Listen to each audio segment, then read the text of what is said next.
এখানে কি তারা বন্যায় অসহায় মানুষদের সাহায্য করতে আসছে, না ব্লগ ভিডিও বানাতে এসেছে?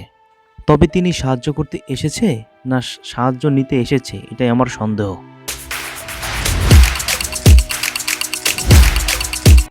So welcome back to my channel SST Bangla কথা।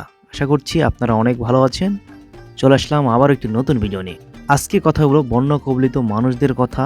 কিছু লোক সুবিধা নিচ্ছে। বন্যা কবলিত মানুষদের পাশে অনেক কন্টেন্ট ক্রিয়েটরকে দেখা যাচ্ছে যে তারা তাদেরকে সাহায্য করতে এগিয়ে যাচ্ছে এবং বিভিন্ন ত্রাণ এবং টাকাও তুলছে তাদের জন্য। তবে এটা আবার কেমন কথা? তবে এই ট্রেন্ডিংয়ে তাদের ভাইরাল হওয়া খুব জরুরি, এই জন্য মানুষদের সাহায্যের পাশাপাশি তারা ভাইরাল হওয়ারও কাজ করে যাচ্ছে। প্রথমে আসি মিরাজ আফ্রিদির কথায়। বন্যা নিয়ে যে মজার খেলা শুরু হয়েছে, এটা তার উৎকৃষ্ট উদাহরণ। যার দুইটা হাত নাই সেও উদ্ধার করতে এসেছে, সেও সাহায্য করতে এসেছে। তো বলি ভাই, আপনি মানুষদের সাহায্য করবেন না সাহায্য নিতে এসেছেন? এটাই তো আমার কাছে আপনার প্রশ্ন। তবে এখানে আপনার আসা উচিত হয়নি, এটাই আমি বলবো। দেখুন, আপনার যদি টাকা দিয়ে সাহায্য করতে পারেন, টাকা দিয়ে একটা টিম বানিয়ে আপনি মানুষদের সাহায্য করতে পারেন। এক্ষেত্রে আপনার আসার দরকার নেই। আপনার টিমকে বলবেন, তারা এসে এসব কাজ করবে। কারণ আপনি এখানে মানুষদের সাহায্য করতে পারবেন না, কারণ আপনাকে সাহায্য করতেই তো 2-3টা লোক লাগে। আপনারা সবাই জানেন যে বন্যায় এই দেশের অবস্থা খুবই খারাপ। বিশেষ করে 8টি জেলা খুবই খারাপ অবস্থা আপনারা দেখতে পাচ্ছেন ভিডিওতে।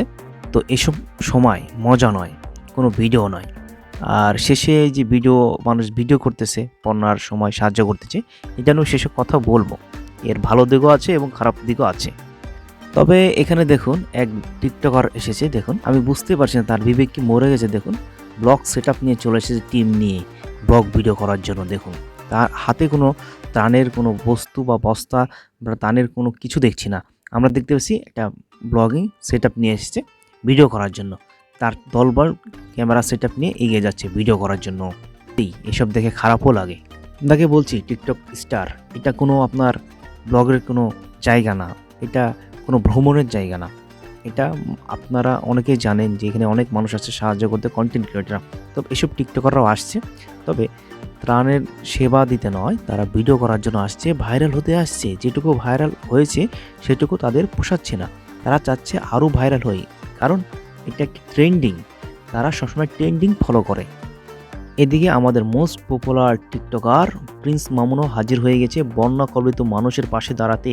এই জন্য তিনি আগে ছাদ থেকে ড্রোনের একটা ভিডিও শ্যুট নিয়ে নিল, যাতে ড্রোন ভিডিওতে দেখেন কোন কোন এলাকা ক্ষতিগ্রস্ত, কোন এলাকায় বেশি ত্রাণ পাঠাতে হবে এবং নানা বিষয় তিনি লক্ষ্য করছেন ড্রোন ক্যামেরার মাধ্যমে। এতে দুইটা সুবিধা, একটি হলো একটা ব্লগ ভিডিও হয়ে গেল এবং সে দেখতেও পেল কোথায় কি আছে না আছে, কারা বেশি ক্ষতিগ্রস্ত, সবই দেখা হয়ে গেল। অনেকের মনে প্রশ্ন থেকে যেতে পারে যে মামুন কিভাবে ইনকাম করবে। আর প্রপারলি একটা ব্লগ তৈরি করবে, সেই ব্লগটা ফেসবুক, ইউটিউবে আপলোড দেবে এবং সেখান থেকে ডলার আয় করবে। তবে আমাদের প্রিন্স মামুন অনেক জায়গাতে দেখা যাচ্ছে, অনেক ভিডিও ক্লিপে আমরা দেখতে পাচ্ছি যে প্রিন্স মামুন সাহায্য করছে বন্যায় অসহায় মানুষদের। তবে আমরা তার সাহায্য থেকে আমরা ভিডিও বেশি দেখতে পাচ্ছি। কয়জনকে সাহায্য করেছেন এটা ন জানি, বাট ভিডিও কয়টা করেছে সেটা জানি। আর এদিকে আমাদের এই ভাইটির কথা শুনুন, তার কতটা কষ্টে বুকটা ফেটে যাচ্ছে, তিনি তার অনুভূতি শেয়ার করছেন আমাদের সাথে। লজ্জা লাগে আপনাদের জন্য। টাকা নিয়ে কবরে নিয়ে যাবেন, কবরে টাকা নিয়ে যেতে পারবেন না। পৃথিবীর টাকা পৃথিবী রেখে যেতে হবে। মির্জাফরগিরি কম করেন, মির্জাফরগিরি বাদ দিয়ে, ধান্দা বাদ দিয়ে এই মানুষগুলোর পাশে থাকেন। পুরো কথাটা একটু মনোযোগ দিয়ে শুনুন, তারপরে কমেন্টে আপনার মতামত জানাবেন। কথাগুলো সত্যি হলেও আপনিও ভিউ ব্যবসায়ী, এটা মানতে হবে, কারণ আপনি এখানে ভিউর জন্য এসেছেন, আপনারও ভিডিওর ভিউজ দরকার। তবে আপনারা সাহায্য করছেন, এই জন্য অসংখ্য ধন্যবাদ। শেষে আমি কথা বলবো যে বন্যা কবলিত মানুষদের সাহায্য করতে এসে ভিডিও করা, এই বিষয়টা আমি শেষে কথা বলছি। এদিকে আমরা দেখতে পাচ্ছি অনেক কাপল ব্লগাররাও এসেছেন এই অসহায় মানুষদের পাশে দাঁড়াতে। সত্যি এটা দেখে বেশ ভালো লাগছে যে কাপল ব্লগাররা আর যাই করেও একটা ভালো অন্তত কাজ করছে। আমি জানি এখানে তারা ভিউর জন্য এসেছে, তারা ভাইরাল হতে এসেছে, কারণ কাপল ব্লগ করে যে পরিমাণ ভাইরাল হচ্ছে, বন্যায় অসহায় মানুষদের সাহায্য করে তার থেকে বেশি পরিমাণ ভাইরাল হবে বলে। তবে ভাইরাল হওয়ার উসিলায় আসলেও তাও কিছু মানুষদের উপকার হচ্ছেই, এটাই শুনে ভালো লাগছে, এটাই অনেক শান্তি দিচ্ছে আমাদের। এবার আসি মূল কথায়। অনেকেই বলছেন যে অনেক টিকটকার বা কন্টেন্ট ক্রিয়েটররা বন্যায় অসহায় মানুষদের সাহায্য করতে এসেছে বা ত্রাণ দিতে এসেছে এবং তার কিন্তু ভিডিও করছে। তো ভিডিওর এই খারাপ দিক ভালো দিক দুটোই রয়েছে। অনেকে কিন্তু এই ভিডিওগুলো দেখে অনুপ্রাণিত হচ্ছে এবং তারা এই টিকটক বা ফেসবুক বা ইউটিউবে সোশ্যাল মিডিয়ায় যে ভিডিওগুলো ঘুরছে বন্যায় অসহায় মানুষের সাহায্যে, তো তারা এই ভিডিও থেকে অনুপ্রেরণা পাচ্ছে। কি অনুপ্রেরণা কিভাবে পাচ্ছে? কারণ টিকটকার যখন দেখছে এই ভিডিওগুলো করে তারা কিন্তু ভিউজ পাচ্ছে, মিলিয়ন মিলিয়ন ভিউজ পাচ্ছে। টিকটকার চাইবে যে আমরাও কিছু মানুষকে সাহায্য করি, আমরাও ভালো পরিমাণে ভিউজ পাবো, ভাইরাল হবো। এই যে ভাইরাল হওয়ার একটা নেশা, এই ভাইরাল হওয়ার নেশার জন্য কিন্তু তারা এই বন্যায় অসহায় মানুষদের সাহায্য করবে এবং ভিউজের জন্য গেলেও এতে করে কিন্তু কিছু মানুষের উপকার হবে। জন্য দেখে আরেকজন শিখবে, ভাইরালের দিক দিয়ে হোক বা ভিউজের দিক দিয়ে হোক, তারা কিন্তু এগিয়ে যাবে মানুষদের পাশে।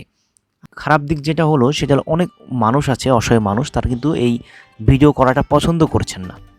তো আমি তাদের উদ্দেশ্যে বলতে চাই যে যারা ভিডিও করা একেবারেই পছন্দ করছে না তাদের ভিডিওগুলো আমরা করব না। যদি তারা বাধা দেয় আমরা কিন্তু শুনবো। আর আপনারা ভিডিও করার আগে অবশ্যই যদি পারেন পারমিশন নিয়ে নেবেন, কারণ এখানে কিন্তু গরিব দুঃখী নয়, অনেক বড় লোকরাও কিন্তু বিপদে পড়েছে, তবে তাদের কিন্তু মান সম্মান রয়েছে। আপনারা যে তাদের ভিডিও ক্লিপ বা ভিডিও করে ব্লগ ভিডিও বানাচ্ছেন বা যে কোনো ভিডিও হোক, এতে তাদের কোনো আপত্তি থাকবে না, এই বিষয়টা দেখবেন। আর এই ভিডিওর কিন্তু ভালো দিকও রয়েছে, কারণ একজনের উপকারের কথা, একজনের ভিডিও দেখে আরেকজন অনুপ্রাণিত হচ্ছে এবং অন্যজন কিন্তু এগিয়ে আসছে। তো শেষমেশ বলবো, ভিডিওটা যারা দেখছেন অবশ্যই লাইক করবেন, কারণ অনেক কষ্ট করে আপনাদের জন্য ভিডিও তৈরি করে থাকি। তো নেক্সট ভিডিওতে খুব শীঘ্রই দেখা হচ্ছে, সে পর্যন্ত ভালো থাকবেন, সুস্থ থাকবেন।